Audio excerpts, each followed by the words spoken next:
Welcome back to the farm. Today I'm gonna change the rear tires of this tractor, of the Massey Ferguson 165, because this tire is completely damaged, as you can see.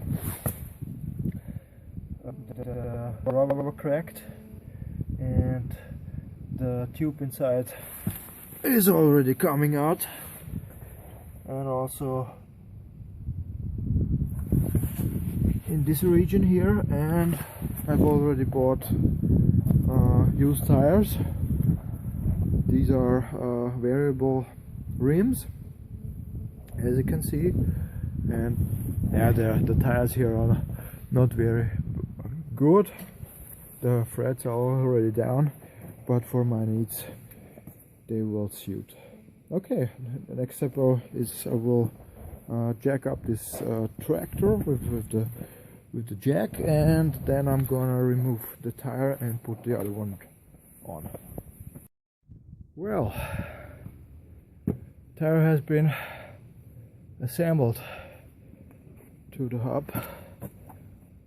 Was quite a tough job because the rim is so damn heavy, because this is all cast, meant to be heavy, but we're right on, and there's enough clearance to